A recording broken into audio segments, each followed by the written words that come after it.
Mesdames et messieurs, une nouvelle tentative d'assassinat contre Trump vient d'avoir lieu.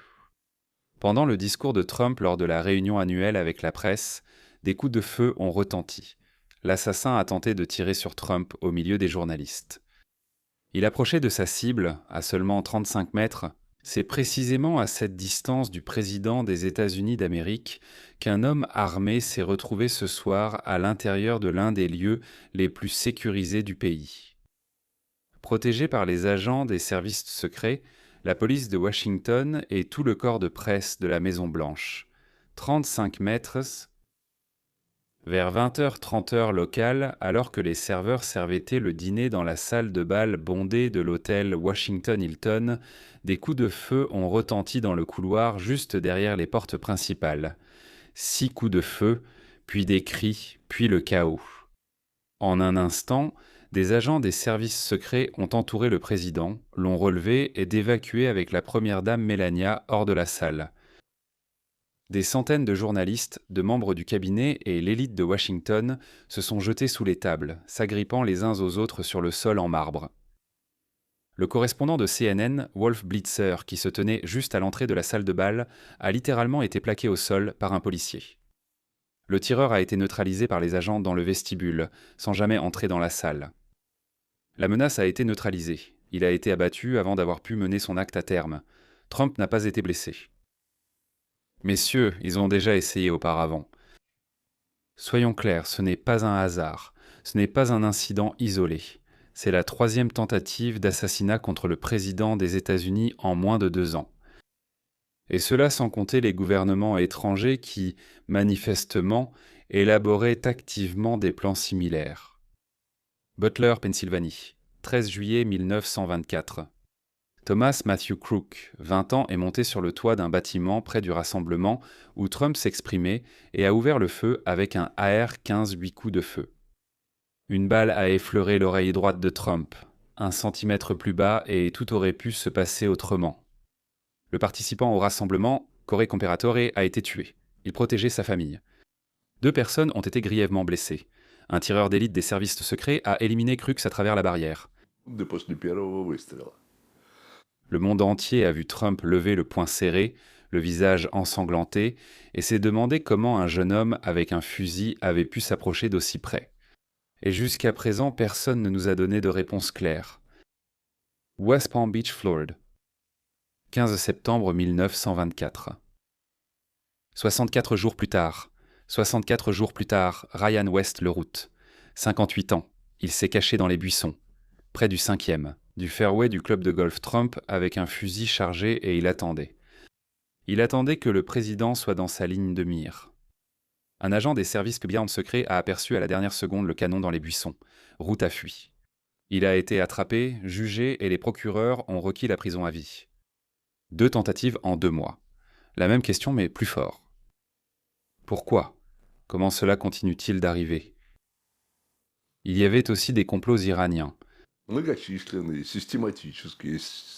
Nous savons qu'il y a un gouvernement qui essaie ouvertement de le tuer.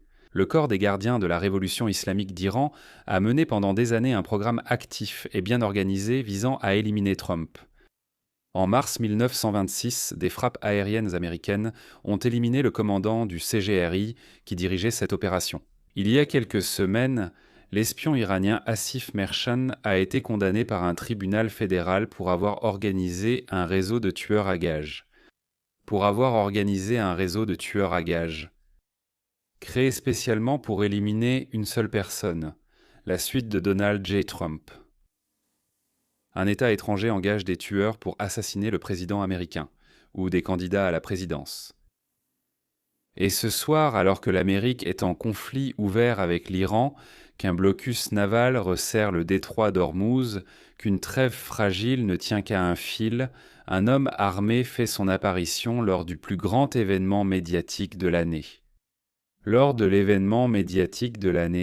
Sous très haute sécurité. Coïncidence ? Personne ne prononce encore ce mot, mais personne ne l'exclut non plus. Y a-t-il quelque chose de drôle là-dedans ? Oui, il y en a. Le dîner de ceux qui le détestaient. Et dès que les coups de feu ont retenti, ils se sont jetés au sol. Voilà ce dont personne dans cette salle de bal ne veut parler. Le dîner des correspondants de la Maison-Blanche est une fête annuelle des médias américains.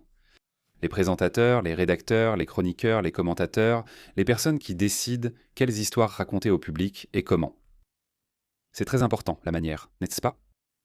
Ce soir, ils étaient tous là en smoking, en robe de soirée, trinquant avec leurs verres.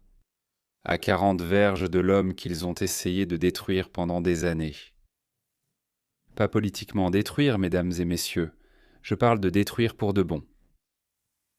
Depuis les écrans des mêmes chaînes de télévision, depuis les pages des mêmes journaux et sites web, pendant des années, Trump est un fasciste, Trump est Hitler, Trump est une menace existentielle pour la démocratie, une tumeur cancéreuse, un virus, un phénomène dangereux, inhumain, qu'il faut arrêter. À tout prix. Pas comme une opinion marginale, mais comme tout le contraire, une opinion dominante, de grande écoute, diffusée en prime time. Je ne sais pas comment le dire plus précisément. Un récit qu'on martèle chaque jour dans la tête de millions d'Américains. Chaque jour, chaque foutu jour, chaque seconde. Les mots ne s'évaporent pas dans l'air, ils ne retombent pas sans laisser de traces. Ils s'installent dans l'esprit de personnes déjà en colère, instables, persuadées que le monde brûle. Quelqu'un doit en être responsable, puisqu'il souffre. Ces gens se mettent alors à réfléchir. Et s'il était vraiment Hitler ? Et s'il représentait la plus grande menace de l'histoire de l'humanité ? Si tout ce que disent ces voix autorisées est vrai, alors le stopper, ce n'est pas un crime ?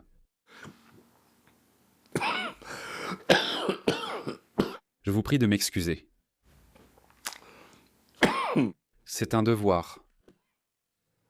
Je m'excuse. Aucun des journalistes dans cette salle aujourd'hui n'a appuyé sur la gâchette. Personne ne les en accuse. Mais lorsque les caméras recommenceront à tourner et que les débats en studio reprendront, la presse devra se regarder dans le miroir et se poser une question qu'elle n'a jamais osé se poser. Qu'avons-nous fait à ce pays ? Nous. La presse. Le tireur est mort, le président, Dieu merci, est vivant. L'enquête vient à peine de commencer. 4 questions agitent en ce moment tous les bureaux des forces de l'ordre et des services de renseignement à Washington. Comment s'est-il retrouvé à 35 mètres du président ? Ce n'était pas un terrain vague en Pennsylvanie, non ? C'était le Washington Hilton, un bâtiment que les équipes d'intervention avaient enfouillé pendant des heures, équipé de détecteurs de métaux et rempli de membres du personnel de sécurité. Des agents du Secret Service bouclés par la police de Washington, l'endroit le plus sécurisé d'Amérique ce soir.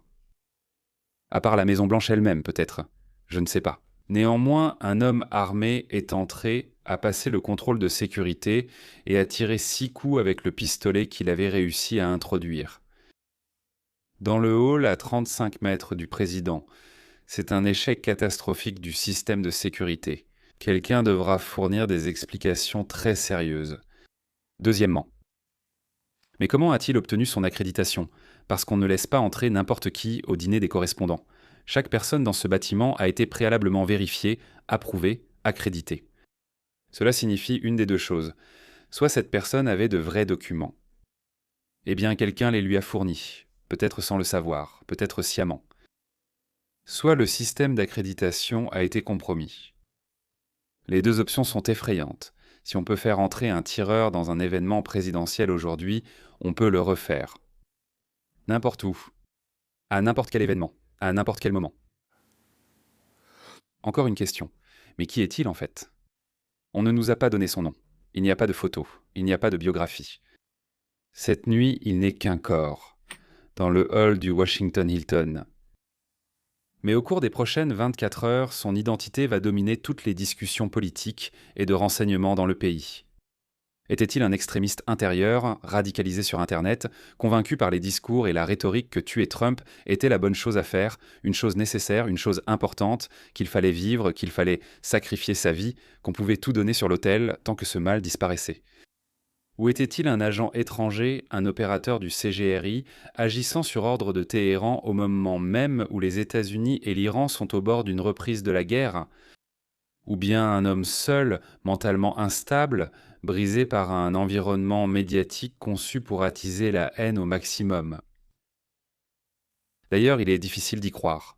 Chaque réponse mène dans des directions complètement différentes. Et enfin, bien sûr, il y a le plan. Lequel? Quel est ce plan? 6 coups de feu dans le hall, ce n'est pas une opération soigneusement planifiée.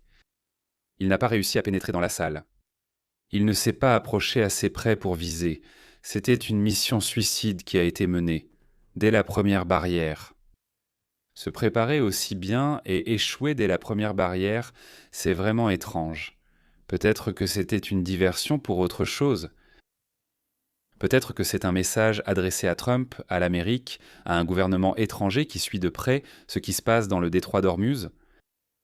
Le tireur étant mort et l'enquête à peine commencée, nous n'avons pas de réponse.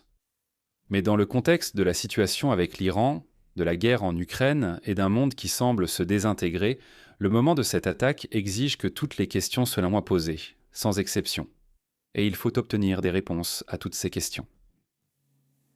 Réfléchissez à ce chiffre. Donald Trump a survécu à 3 tentatives directes d'assassinat à main armée contre lui. 3. En plus, il y a eu un programme gouvernemental étranger visant à son élimination. Jamais un président américain moderne n'a été confronté, même de loin, à une menace semblable. Ni Reagan qui a failli être tué en 1981 et à chaque fois, cela se répète. Le moment passe, le cycle de l'actualité continue, les débats en studio durent une semaine et rien ne change fondamentalement. Ni dans l'environnement politique, rhétorique ou culturel, qui engendre sans cesse des personnes armées décidant que le président, parce qu'il est un monstre cauchemardesque, un diable en chair et en os, doit mourir. Cette nuit, le tireur meurt, le président survit. Cela aurait facilement pu être l'inverse. Les questions ne disparaîtront pas, le danger ne disparaîtra pas non plus. Et les gens dans cette salle de bal, ceux qui ont dit pendant des années à l'Amérique que Donald Trump était le monstre à la porte, doivent enfin rendre des comptes au pays pour ce qui se passe. Quand des paroles de haine, répétées assez fort et assez souvent, atteignent l'esprit de ceux qui sont déjà au bord du gouffre. Mesdames et messieurs, les informations sont toujours en cours de mise à jour. L'identité et les motivations du tireur restent à confirmer. Je continue de suivre ce qui se passe. Dès qu'il y aura quelque chose d'important ou d'intéressant, je vous en informerai immédiatement. À bientôt.